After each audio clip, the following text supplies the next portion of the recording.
Hi guys, Shivaratri ആയിട്ട് രാത്രി അമ്പലത്തിൽ പോകുന്നുണ്ട് കേട്ടോ. അങ്ങനെ നമ്മുടെ വീടിൻ്റെ അടുത്തുള്ള മഹാദേവ ക്ഷേത്രത്തിൽ എത്തിയിട്ടുണ്ട് കേട്ടോ.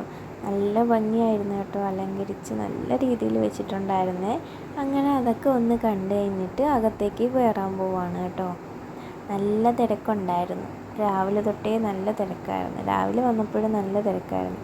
അങ്ങനെ ഉള്ളിൽ കയറിയപ്പോൾ ഞങ്ങൾ ചെന്നപ്പോഴേക്കും നട അടച്ചിട്ടുണ്ടായിരുന്നു കേട്ടോ. പൂജയ്ക്ക് വേണ്ടിയിട്ടാണ് അടച്ചത്. ഒരു 10 മിനിറ്റോളം കഴിയുമ്പോൾ തുറക്കുമെന്ന് പറഞ്ഞ്. അങ്ങനെ ഞങ്ങളവിടെ പുറത്തിരിക്കുകയായിരുന്നേ. അപ്പോൾ ഇവിടെ ഒത്തിരി പേരുണ്ടായിരുന്നു കേട്ടോ. അമ്പലത്തിന് 4 ചുറ്റും വലത്ത് വെക്കുന്നുണ്ട്, അതേപോലെ തന്നെ വ്രതം എടുത്തിരിക്കുന്നവരുണ്ട്. അങ്ങനെ ഒത്തിരി പേരുണ്ട്. അങ്ങനെ ഞങ്ങളവിടെ ഇരുന്നിട്ടുണ്ടായിരുന്നു. അപ്പോൾ ഇതിൻ്റെ ഇടയ്ക്കാണെങ്കിൽ എൻ്റെ മോള് കുരുത്തക്കേട് കാണിക്കുമായിരുന്നു. ഇവിടുത്തെ വിളക്കിലെല്ലാം വന്ന് പിടിക്കും. അങ്ങനെ കുരുത്തക്കേടുകളെല്ലാം കഴിഞ്ഞ് നട തുറന്ന് കണ്ട് ദൈവത്തിനെ കണ്ട് പ്രാർത്ഥിച്ച് പിന്നെങ്ങി ഇറങ്ങി കേട്ടോ. കുറേ നേരം അവിടെ ഇരുന്ന് അതിനുശേഷം അങ്ങ് പുറത്തിറങ്ങി. കാരണം ഈ കൊച്ചിനെയും കൊണ്ടിരിക്കാൻ ഭയങ്കര ബുദ്ധിമുട്ടല്ലേ.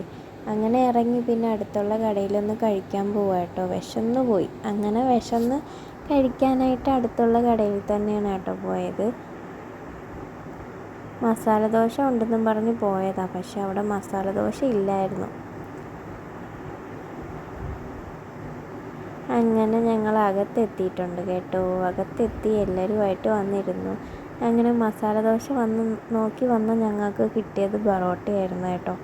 അങ്ങനെ നല്ല നമ്മുടെ പണ്ടത്തെ രീതിയിലെ ഗ്ലാസ് ഉണ്ടല്ലോ, അതിലിങ്ങനെ നല്ല കട്ടൻ കിട്ടിയായിരുന്നു. കട്ടൻ കിട്ടി, പിന്നെ കുറച്ച് ചിക്കൻ ഫ്രൈ മേടിച്ചിട്ടുണ്ടായിരുന്നു, പിന്നെ കുറച്ച് പൊറോട്ട മാത്രമേ ഉണ്ടായിരുന്നുള്ളൂ കേട്ടോ. അങ്ങനെ പൊറോട്ടയും മേടിച്ചു, ഒരു കറിയൊക്കെ മേടിച്ച് അങ്ങനെ അതൊക്കെ ഒന്ന് കഴിച്ചു. അവിടെ ദോശ ഇല്ലായിരുന്നു, പൊറോട്ട മാത്രമേ ഉള്ളായിരുന്നു.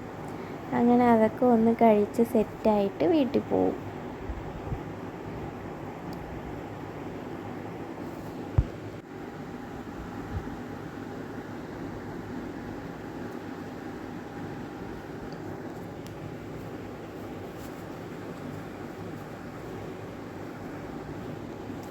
അങ്ങനെ ഫുഡെല്ലാം കഴിച്ച് അവിടെ നിന്ന് ഇറങ്ങിയിട്ടുണ്ട് കേട്ടോ. ഇനി നേരെ വീട്ടിൽ ചെന്ന് ഒന്നും കൂടി കുളിച്ചിട്ട് കിടന്നുറങ്ങാം. അത്രയ്ക്ക് ക്ഷീണിച്ച്. പിന്നെ അടുത്തുള്ള ഒരു ഫ്രൂട്ട്സ് കടയിൽ കയറി കുറച്ച് ഫ്രൂട്ട്സൊക്കെ മേടിച്ചിട്ട് ഞങ്ങൾ വീട്ടിലേക്ക് പോവാം കേട്ടോ. ഇനി വീടെത്തിയിട്ട് ഒന്ന് കുളിച്ച് കിടന്നുറങ്ങിയാൽ മാത്രം മതി, കാരണം അത്രയ്ക്ക് ക്ഷീണിച്ചാണ് വന്നത് കേട്ടോ.